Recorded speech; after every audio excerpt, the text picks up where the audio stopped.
Today, Rob and I talk about Adam Neumann, flow, and realtor numbers. Let's get going. This is Industry Relations, a podcast that's at the intersection of real estate and technology from an insider's perspective, with Rob Hahn and Greg Robertson. Hey, everybody. I'm so excited to announce our inaugural sponsor of the Industry Relations podcast, NoteRouter.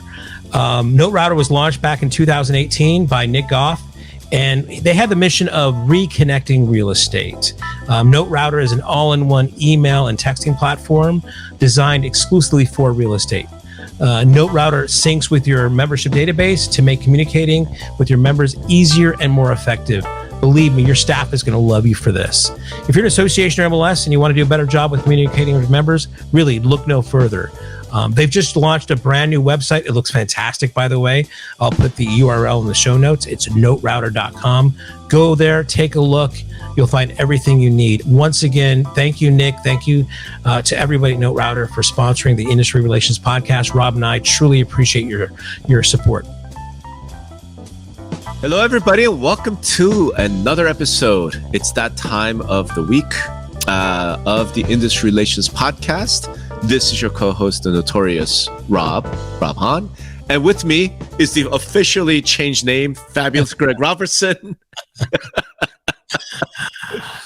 Yeah. Welcome. Yeah. So I told myself, I started saying that, welcome to Rob Ola, that if I got more than 10 people calling me the fabulous, come up and reference that, I would have to change something. And also, and this is my Twitter handle. My Twitter handle currently or was Zillow can't smell the cat. And this is right. just a funny saying that I've heard, talking about how algorithms can't do everything, right? Yeah. Yeah. But not a lot of people got that too. So it was maybe time to make a change. So I officially changed my Twitter handle to the. So was it more than 10 people? So I have to ask, did more than 10 people come up to you and say, "Hey, the fabulous," yeah. All or right. email or text or whatever or something just to driving me here. So I mean, as far as it being like to me self-deprecating, that's it. Just I'm saying it with a tongue in cheek there. So hey, man, I don't know why it needs to be tongue in cheek. I think you should change your speaker bio going forward. So when we go to the Las Vegas event, I expect that they will introduce you as the fabulous Greg Robertson. Well, Vegas, obviously, you need a moniker like that, right? I will say, before we get started, kind of a funny story. I mean, I think both of you have heard of some of our listeners who they're in the car and they listen to us and they're yelling at the car stereo. Yeah. Probably because of something you said. I was going to say, probably not at you. I don't know how many people are yelling at you, But I actually had somebody, I won't mention their names, that was in the car and had to call me on my phone to say, you're both wrong. And I don't remember what it was, but they just had to get it off their chest. And it just my phone in their mobile phone, and I was the one that called. It makes me wonder, like, seriously, man, like we really should be thinking about doing a live show so they could just like call in and yell at us or me or you or whatever, Well, but I don't know when we would do that or how that would work. Let's put this, we would need a lot more subscribers. Yeah. In order to do that. Sure. So if you heard this, consider subscribing. Yeah. Hey, look at that. Throw that in there, Exactly. So we get to, I don't know, what's a good number? Like 3,000? Sure. Yeah. If we get 3,000 right now subscribers on YouTube, like I know we have that for iTunes and downloads. I mean, I don't, again, there's a lot of vanity metrics out there, but I mean, if you look at it, there's 75 MLSs controlling 1.5 million realtors. Right. I mean, so to me, if we can get, 50 of those 75 people that are involved in those MLSs or associations or whatever listening, I mean, that's a lot of influence and banter back and forth there. So I'm just saying, if we have enough listeners and we know that there's enough simultaneously, so we could do a live show where they could start yelling at us, and it would be fun. It'd be cool. Yeah. So consider speaking of live shows, we are going to take this a little bit live next week. That's right. This is going to be in Las Vegas. Stephanie Hill is doing their, I guess they call it their MLS Tech Fair. That's and right. Rob and I are going to be on stage. That's right. And I don't know, Rick. What does Rich call himself? Oh God, Big Richie, I think. Yeah, something like that. And he's going to be a director of MLS over there. He's going to be moderating it. So we're going to be talking about a number of topics. But Stephanie said, the more the merrier. So if you're in Vegas, you want to come see Rob and I live, please come to the New Orleans hotel. We'll put the information in the show notes, and that's next Friday, the 26th, I think it is. Is that right? It will be fun. Yeah, so and you should come to Vegas anyway. It's lovely here right now. Okay, yeah, there you go. Pool season's in full swing, so come on. Pool season's also on the streets. I've heard of Vegas. Well, that was last 2 weeks ago. Oh, okay. Yeah, now it's that's fine. Straight sunshine. We need the rain, man. We need the rain. Oh, that's true. That's true. Yeah.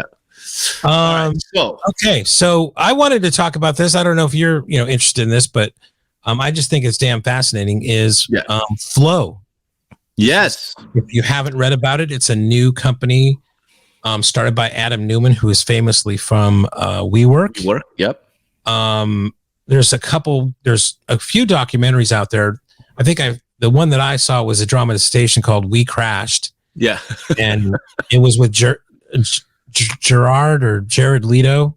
Yes. Adam Neumann. And I'd love that. Me and my wife watched that together. We loved it. There's a scene in it where she's really into kind of like this empowering thing. And before big meetings, she would say to Adam, like, you are a supernova, or you're my supernova. Mm-hmm. And very, again, ironically or teasingly, my wife sometimes calls me supernova. So we need to change your name already from. Yeah, exactly. But so, I know, and, we had a little conversation about this offline that, you're saying we don't know a lot of details here, but the details that we do know are it's a play that Neumann is coming into the residential real estate space. This is a prop tech play. Yep.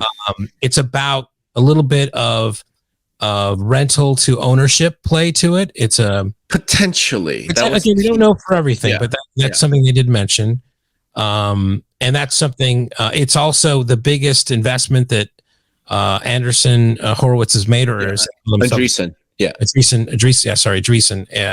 Was it 350 million, I believe. 360 million. And also, it got Andreessen to actually write a blog about it. And, he's famously kind of stopped writing and tweeting for a while, but he actually, wrote the introductory blog to it, and he's going to be on the board of that. I mean, so Andreessen Horowitz, or A16AZ or whatever they're called. A16Z. A16Z now. I mean, they're, as far as in the VC world, they're like the Catholic Church. Yeah. I mean, it's like you are bona fide. It's like Dominus Ominous. Yeah. You are the thing. Now, first of all, he had mentioned in his thing, like, they like founders that learned from previous not so good experiences. I mean, this is, I don't know what you would call WeWork, but I mean, spectacular fail, whatever it is. I mean, just a lot of drama there. This guy's, I don't know if he's a cult leader or a disruptor or whatever, but this is a true disruptor that is coming into the business here of resident real estate. And at first I'm like, this is just the craziest thing. The guy must be a hypnotist. But but as more and more I'm kind of, as it's settling in, I'm like, I'm getting kind of fascinated about this. And again, details are sparse, but it sounds like to me, like, you join this kind of community, you're going to be an equity share of this community. You can maybe spend 6 months here living in this kind of curated environment where they are going to promote communal living. He famously, Adam Neumann, I know this from the movie I saw. He grew up in a kibbutz. I think that's the way I say it. Yeah. And that, and for lack of a better word, a commune, right? But and that's a big thing about WeWork. But because we all work from home, where is community coming from, right? Mm-hmm. The other thing is that they were very high in design. So when you went to a WeWork facility, it was like really cool, right? So you're going to go to these places that are already designed for you. Yeah. You can hop from city to city if you're part of this whole network. Yeah. It creates a communal atmosphere there. And that's all the kind of things I'm just really divining from the blog post and some of the stuff I'm reading. Yeah. And I think he's I don't know what to, I think he's an interesting person. I don't know, again, if I would give him that much money, but there's no arguing the guy has culturally changed, right? This co-working spaces and the things there. I mean, that's a real thing that a little happened. bit. Yeah. And and I think in the world that we live in, there's been several guys that have changed the way we do things, but they had to break a lot of dishes or break a lot of eggs to make that omelet. I mean, I'm also thinking of Uber's co-founder, Travis, right? I mean, he changed definitely the way, you could argue he changed the way we kind of get transportation as far as whatever. But hey, I just took a cab from the airport last night. It was clean. Mm-hmm. It was fast, and it was very convenient. And I think that's even Uber's great, but it's made the cab industry a whole lot better than it was before, right? And I think that's the same thing with like what Adam Neumann did with WeWork. I mean, but those two founders have been famously kind of ostracized for things. And I'm sure we could go down a list of other type of things that make these disruptions happen. So as more and more I'm thinking about it, I'm wondering what a guy like that could do to the residential real estate space, and we'll find out, I guess. I guess we'll find out. I mean, like my one thing is we just don't know enough about flow, right? Yeah. I mean, the little dribs and drabs, and I've been reading up on it a little bit. I'm trying to dig out what I can. And yeah, there's this hint of potentially somehow converting renters into owners, right? But there's a bunch of companies out there that are talking about that or they've been working on it. Yeah. And none of them got $350 million from A16Z. So maybe there's something, in the business pitch deck, right? Oh, I'd love to see that. I'd love to see that guy speak it. I'd love to be in the room for that one, right? And somebody, I want to say, wear shoes. No, there was an interesting interview from like a few years back. I want to say it was Rich Barton was being interviewed in some event and was asked by Adam Neumann. It says something about, I would not let my wife be in a room with him or something like that. Oh, that's how charismatic he was. Yeah, apparently that's how charming and charismatic Adam Neumann is. So, okay, I've never met the man. I don't know him, so I'm sure he is a remarkable personality. Having said that, I think the one place I'll just kind of look at the question is, did WeWork really change the way that we work? I don't think it has. In other words, WeWork comes along. And I agree with you. It's high-end designs, has this community vibe, blah, blah, blah. But it's like Regus existed for years and years before that, right? And the idea of like executive suites and co-working existed before WeWork, right? So did it really revolutionize the way that office is done or how people work? I'm not sure. I think co-working spaces, I mean, you mentioned Regus, but those are places like New York or, kind of some city hubs. I mean, that the people I know that have gone and, for a little short time because they're making changes to go to another building or whatever and gone to WeWork, just rave about that experience, right? I mean, it may not be profitable for the business. We have to see what that happens on there. But, I don't think there was, so I started my first company in 1992. And, it was a traditional, you get your own building, or we at first like rented a couple offices out of another company that needed some extra money. Sublease. There was no choice that I knew. I wouldn't think of like starting a company at Regus. That was more of a, I'm a lawyer just trying to start up or, get something going on. I mean, that whole community concept is like, I had no idea in the last, from let's say 1992 to 2005 that something like that was available. And I don't know if I was starting a company now that wouldn't be a good a place to start for sure. To get something going on, right? Because it is. I mean, I've talked about this before. I don't like working from home. I'd rather be in an office. I'd rather be with people and have that kind of electricity there. And I think there's something we're all missing because of that. But I certainly get why other people love working from home. It's just not my vibe. Yeah.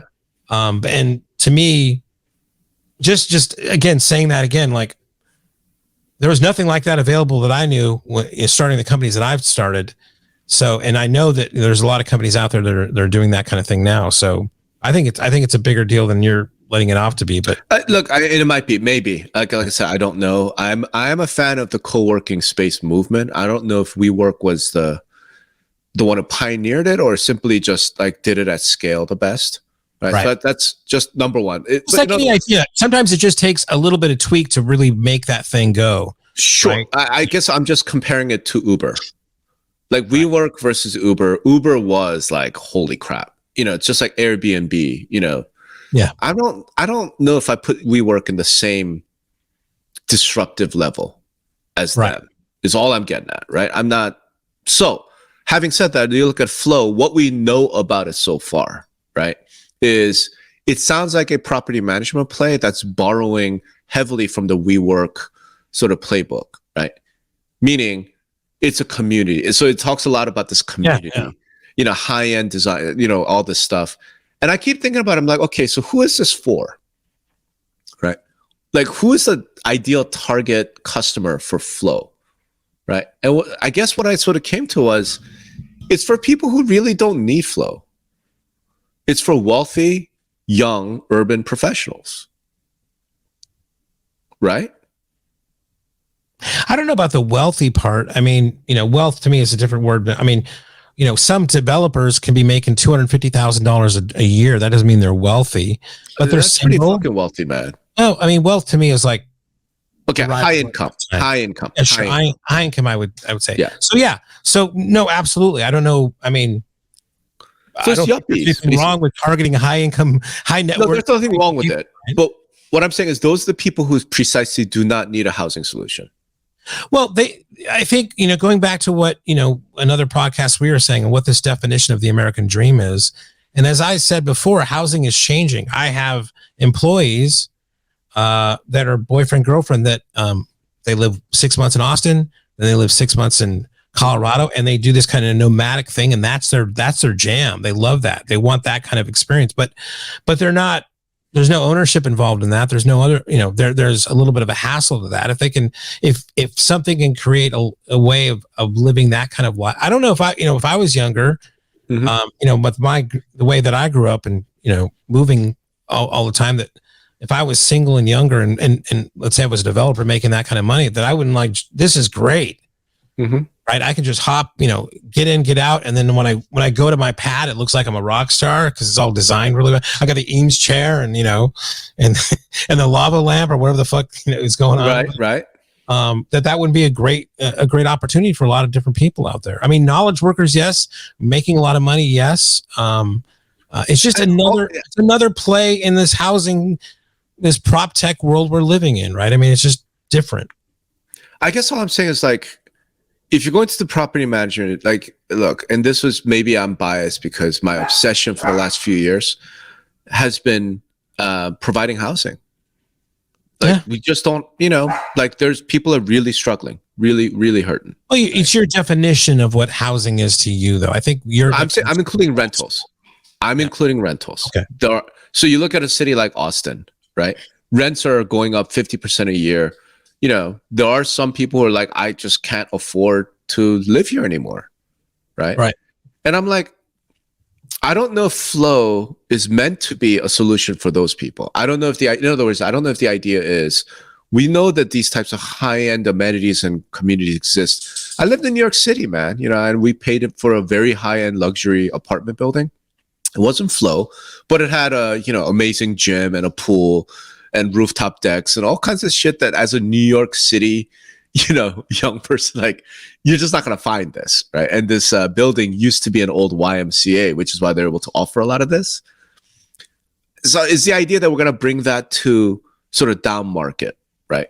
We're going to bring that concept, this high levels of amenity, community, happy hours, all this stuff, but to, class B, class C buildings, right? For people who are making 50, 60,000 a year, not 150, 160,000 a year. I don't think that's the idea.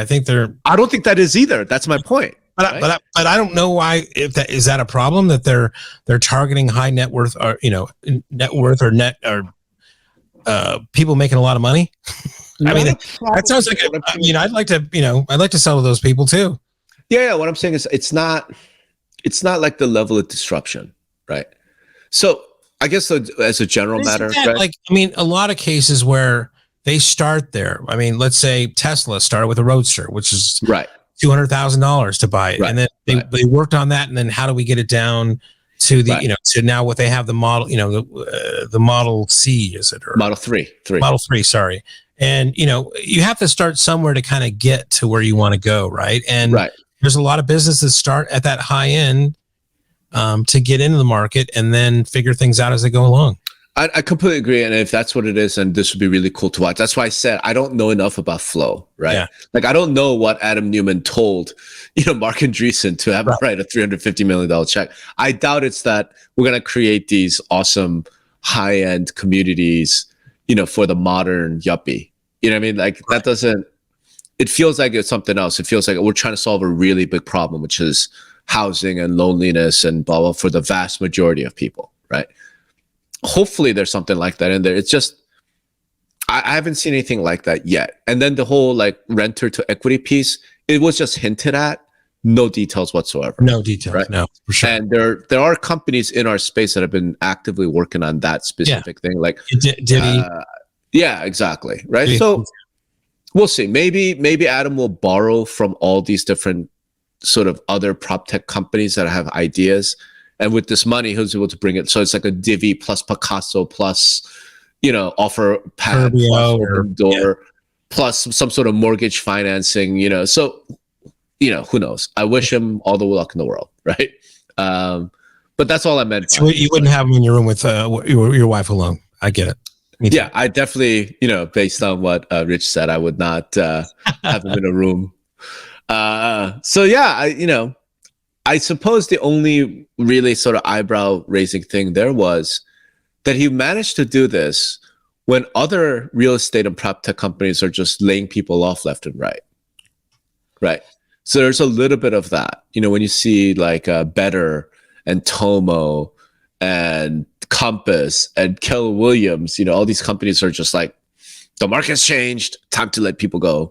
And here it's like, I had $350 million, like, just ramp this up. Well, I mean, I think that's, you're talking to, it's really Andreessen Horowitz. It's like they're betting on this. So, timing is, sometimes you don't have the ability to control time. Nobody has the ability to control time. So I think what I would say, a little nuance to what you're saying is like, it's really twofold. It's like getting any money right now during this time in prop tech. Mm-hmm. And then the size of it. Yeah.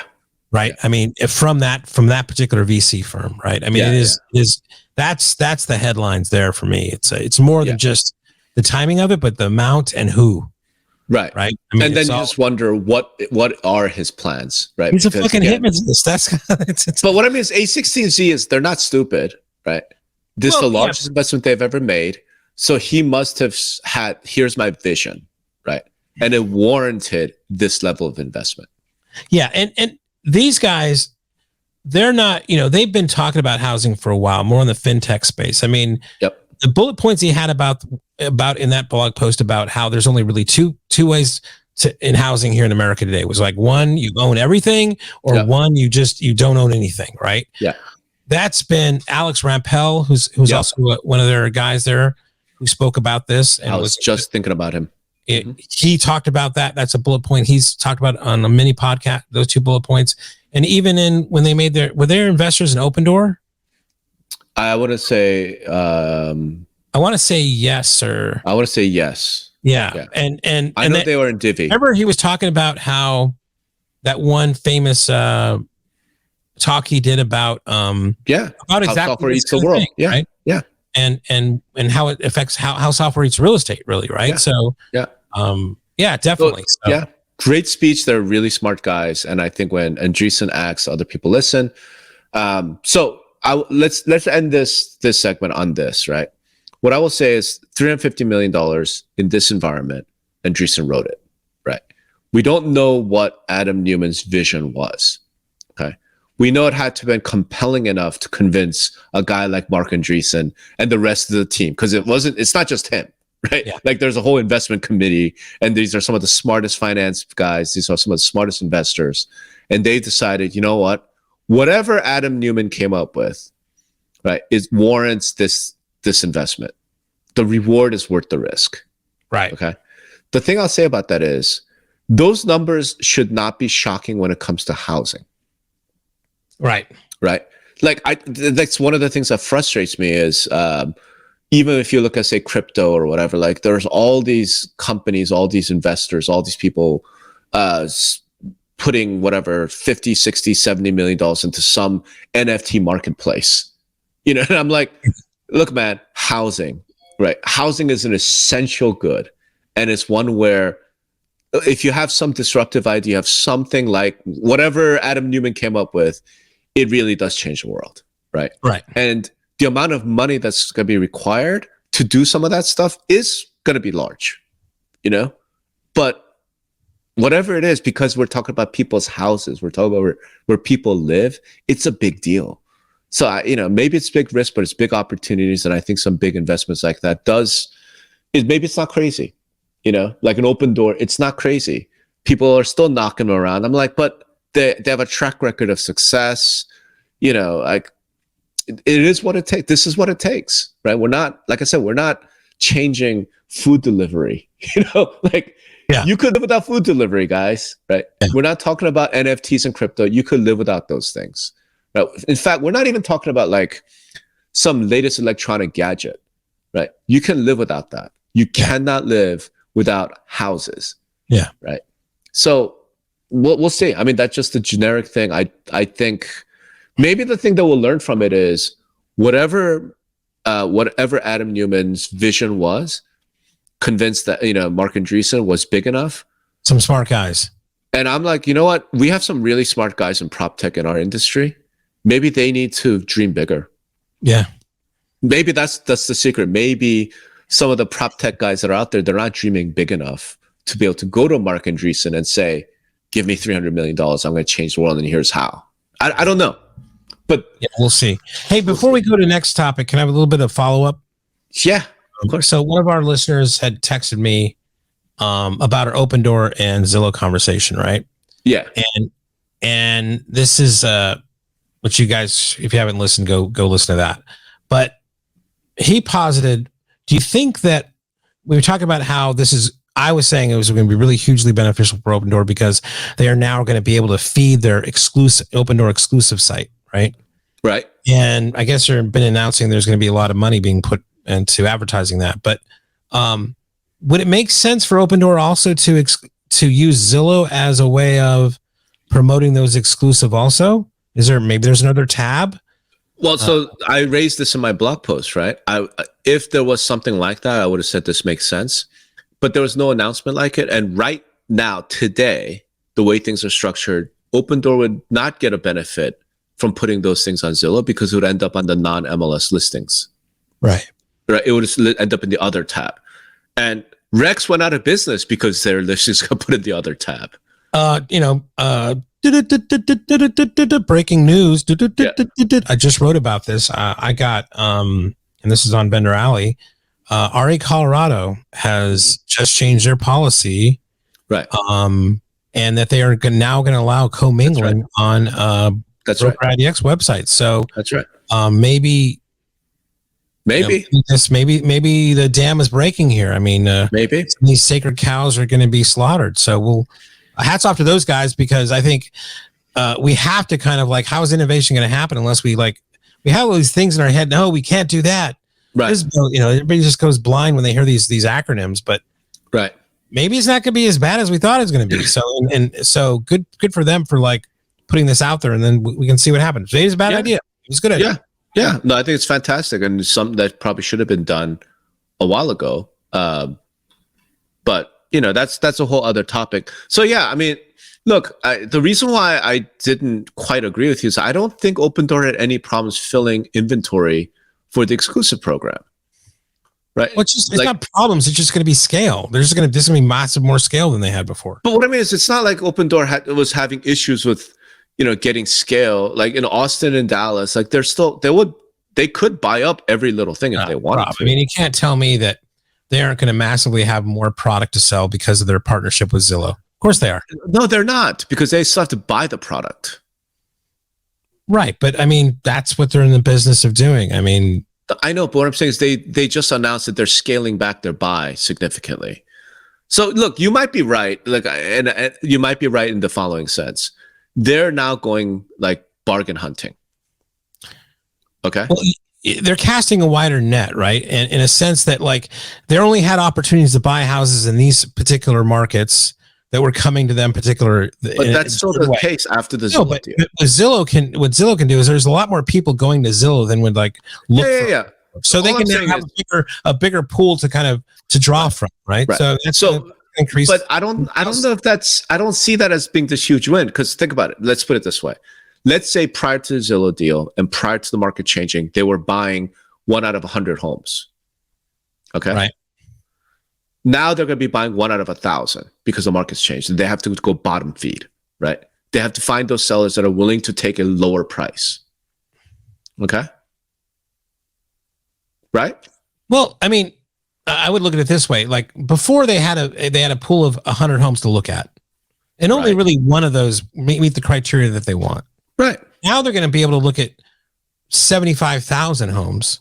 Okay. And they're going to hopefully they're going to find, now they're going to find 10 homes that really, these 10 homes are going to be really good. But the criteria dropped is my point. But okay, let's say that to use your example, let's say that they did this criteria drop and they were still looking at only the 100 basis of homes. Right. So that's my point. But by expanding this, hopefully the net is going to be much more homes than they would do before, even with this criteria freaking drop.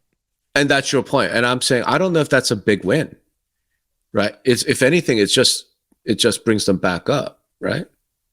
Well, I mean, I think I'm hoping they think it's going to be a much more net positive in the number of homes that they can provide on their exclusive site. So we'll see. I don't know. Yeah. Look, I mean, I think your point has a lot more validity if Opendoor is like, we're maintaining our buy box the same level that it was in April. Okay. Because we have this fundamental belief. Now by adding, 10x the amount of volume at the top of the funnel, right? We're going to now be able to buy 10 times the amount of houses, and then we'll have 10 times the amount of inventory that we can use for Opendoor exclusives. If that's the logic, I'm like, okay, that's a pretty big win. Right. When they come out and say, look, the market's changed and we're really scaling back, we're not going to be buying as many homes, right? Because we don't want to lose a whole bunch of money. Okay, then stuffing the top of the funnel simply means you're trying to find those desperate sellers, right? I guess that's good. I don't know if I would call that like a big win. I don't know if I would. In other words, let's put it this way. My whole point is whatever Opendoor gets from this deal, right, to me, does not equate to what they gave to Zillow to get the deal. And the biggest one from my mind, again, is, hey, Zillow, the fact that you don't have to do any sort of revenue share on the seller leads that you generated, that because of Opendoor, that we know of, that's like, whoa, right? That's all. So look, if Opendoor wants to get on, because I'm the biggest second biggest. Tyler Oakland is the biggest. Exactly. Since I'm the second biggest Opendoor bull, I'd love to know. Right? If no, Rob, you're wrong. For every seller lead revenue Zillow generates from one of our inquiries, we're gonna get a 10% referral. Cool. That's a huge win. That's a big win. Well, I'm down with that. I think it's a big win even without what you're talking about, but that's our disagreement. That's right. Okay, sorry. I just wanted to have. No, it's good. It's good. I'm surprised that we didn't get more comments actually from that episode. Yeah. Let's see if we could change that and get some comments. Well, to be fair, I got a few people like saying, we're totally on your side. They just thought it was a bigger thing for Zillow, right? And most of them were on your side, right? Whatever, because I'm right. Like, stop characterizing my argument as Opendoor law. I said no, Opendoor. No, I know. It was a win-win, right? Yeah. All I'm thinking was a win. Win.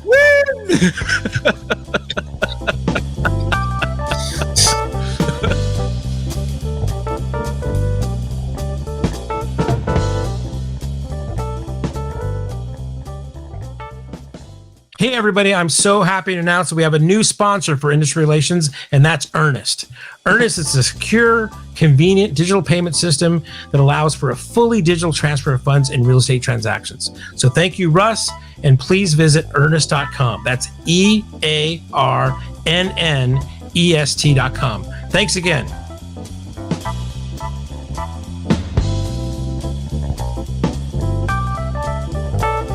So, I thought we might dip into this topic just because I know it from past conversation kind of where you stand. Okay. Realtor numbers. So I'll give you the genesis for this. This is all because I put something up on Twitter a while back, a couple of weeks ago. Just, and all I did was like numbers, right? Like 2010 to 2020, number of realtors, or it's 2001 maybe, it was like 740,000, right? And I think I picked it because it's looked like 2022, since the market is heading downwards, we're going to end the year with around 5 million home sales. Right. Last year we had over 6 million. Oh, wow. It's going to be as low as that. It's going to be as low. That's what the current. Yeah. 5.5 is like what I thought was the. Yeah. Okay. 5 million. Wow. Okay. That's what the current projections are coming in at. All right. So I looked at the historical numbers and said, okay, that's like 2001 or something. It was around the same number, except we had half the number of realtors. So that's all I put out there, right? And all these people start like jumping in, and it's like, what's your point? And I'm like, I didn't really have a point, but I do now. I went and dug into a little bit. So I thought I'd share this with you, and then we'll just talk about it. All right. So these are actual numbers, right? So in 2000, and I went with 2011 because one of the things I realized was if you look at the number of realtors over time, if you go from 2000 on, like the bubble is a real thing. The bubble years from 2001 to about 2007, like everything just went nuts. And then after 2007, because of the collapse of the bubble, things were just really wacky, right? So I said, if you actually look at 2011 is when we started the recovery from sort of the collapse, right, to 2021. That 10-year period is actually a pretty decent time frame. That's what I look at. So here are the actual numbers, right? So million, and by the way, for people who are listening just on the podcast, another reason why you want to come check us out on YouTube, right? Million, it dips a little bit, and then it starts adding. So 2011, we're about a million. 2011, 2012, we're at about a million, and then then you add to 2021, where it's 1.56 million, right? And I think 2022 we broke 1.6 million, but I don't have the full 22 data. And then the existing home sales go from 4.2 million in 2011 to 6.1 million in 2021. Now we both know 2021 was one of the craziest housing markets we'd ever seen, right? So it is what it is. And then the median sale price goes from 166 to 350,000, right? So more than doubled. However, in real dollar terms, it didn't quite double. So long story short, here's what I came to, right? When you look at real GCI per realtor, real meaning inflation adjusted. So in 2011 dollars, right? 2011 dollars. The average realtor in 2021 made $68,398. Again, that's real dollar terms because in nominal it was 82, right? So change over 10 years would have been 63%. Okay, so the average realtors per realtor real gross commission income up 63% over a 10-year period, which is really strong, right? That's a pretty solid performance. But here's where things get interesting. I mean, and just before you continue, right? So the past 2 years have been anomalies, right? The pandemic has made these house prices go crazy. I mean, there was an article about how much increase just from 1 year over for realtor income. So we've got to give a caveat that there's some force majeure type of things going on here. But go ahead. But then we could pick 2018, right? So if you say before any of that, in 2018, the real GCI per realtor was up 30% from 2011. Okay. Yeah, so all right. Less than half of that. Yeah. So here's the thing the thought experiment. Thought experiment is, I call it the steady scenario. What if in 2011, right, NAR and state and locals and whatever, we just said we're going to put in a policy. We're just going to keep the numbers the same level. Okay. So however you do that, increase code of ethics compliance, make it harder for people to become realtors, make it harder for people to get into real estate, right. whatever they do, we're going to keep the numbers the same, right? If you do that, by 2021, right, the average realtor, their GCI in real dollar terms would have been up 151%. What would it be in 2019? 2019, it would have been up 80%. Yeah, I think that's a better versus way. I would take out the last 2 years. Fine. So let's just look at the 2019 years, and I'll highlight these. Right. So without that, it would have been up 80%. So the reality was 30%. Right. 151, but I mean crazy still. Yeah. Right. 80% instead of 29%. Okay. Right. So I did a third scenario. I said, okay, what if NAR, MLSs, we all as an industry said, we're going to shrink the number, right, by 2% a year. Again, real high standards, whatever rules you do, right?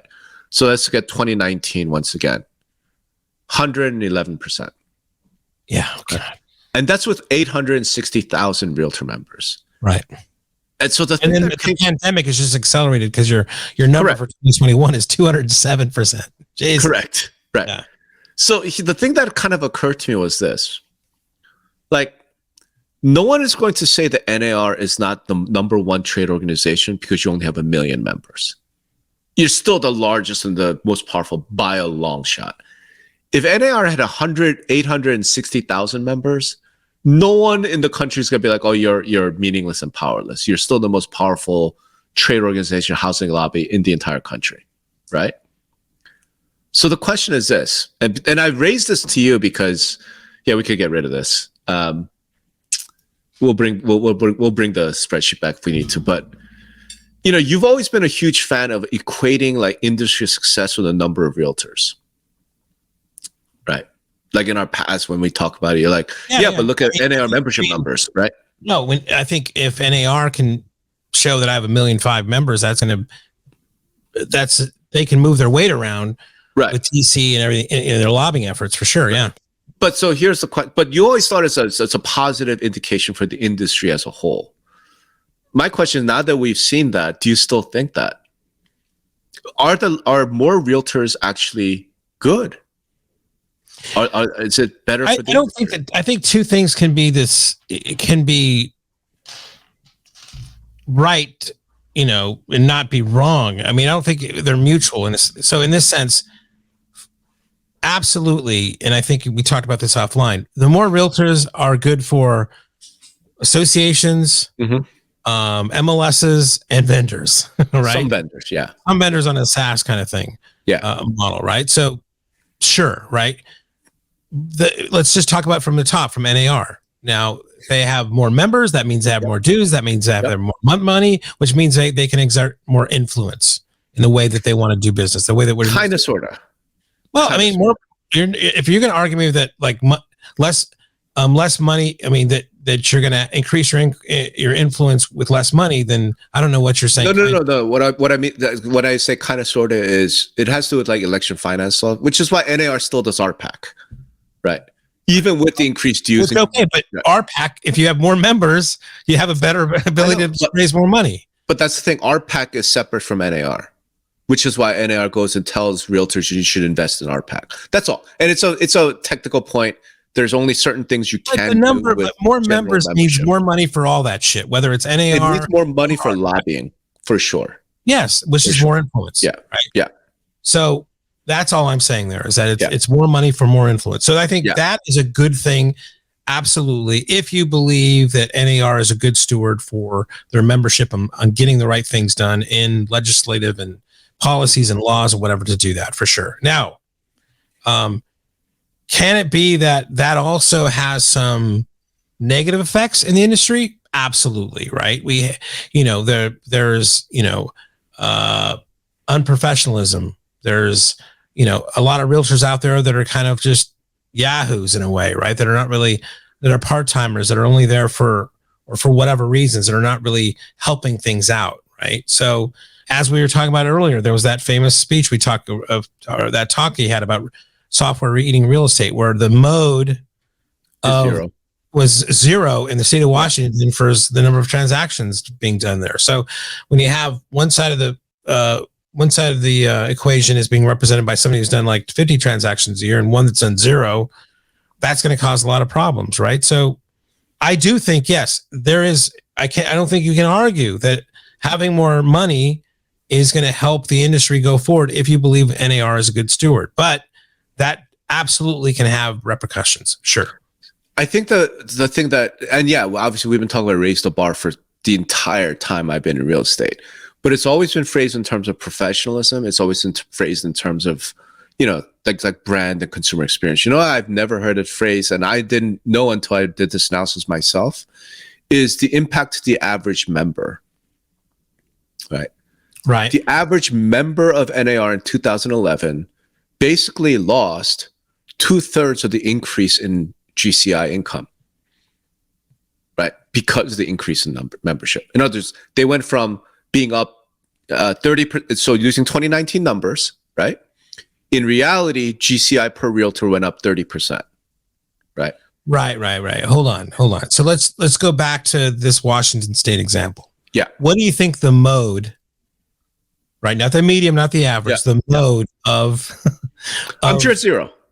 Okay, so you can't just, when you say the average, and we're going to say the mode of all that is going to be zero, you're not an apples to apples kind of thing going on here. I mean, I get the point, but we all know it's the 80-20 rule, the 90-10 rule, whatever we want to call it, right? So, right. And I agree with your overall premise that if there were less realtors, that means the better realtors are going to make more money for sure, right? But what are the consequences of that happening? Is the consequences of having less members mean we have less influence in Washington, as for NAR? Yes. What? Okay. I don't know what the balance is. It's a good point, though. So it's one of those things I never thought about from an actual revenue standpoint, right? And I guess I raised this because I'm about to go speak to a bunch of realtor associates, and I think one of the things I'm going to start asking is, what is member benefit, right? And you and I have spent enough time on this side to know. Sorry, hey, shut up! My dog is barking. Hey, dogs are good on podcasts. So it's typically done in terms of, we're going to give this tool, we're going to give this training, right? And I'm like, well, wouldn't a member benefit be your members made 2/3 more money? Isn't that the most important benefit? Again, going back to this mode conversation, it's wouldn't it be great if the top 10% of your members made more money? Yeah, it would be. But is it? I mean, I don't know. Like, how do we need to have that study, right? Look, I'm happy to crunch the numbers if somebody wants to provide the numbers to me. Yeah. Right. But I know they never released that info. Right? Yeah. Getting actual churn data from this industry is talk about coveted data. Jesus. But it's like just a basic look. You can slice and dice. We could talk around it. Fact of the matter is, having 1/3 more people who are realtors, right, definitely impacted those people who were realtors 2011. So looking forward, here we are in 2022. We're about to have a market turn. Things are going to get pretty ugly, right? There's a question to be raised. Isn't it then better for your current membership to make it harder for people to become realtors? Yeah, and again, it's a double-edged sword, because you're going to gain something for sure, and you're going to lose something for sure. So that it's always like anything else. The answer isn't black and white. It's a nuanced conversation. It's what that right balance is what it is. Hopefully, these past couple of years where this membership has shot up, that NAR is kind of putting away those member dollars as a war chest, that they can use that later on in some. Yeah. And it's not just NAR, right? I mean, it's state and locals as well. Yeah. It's everybody.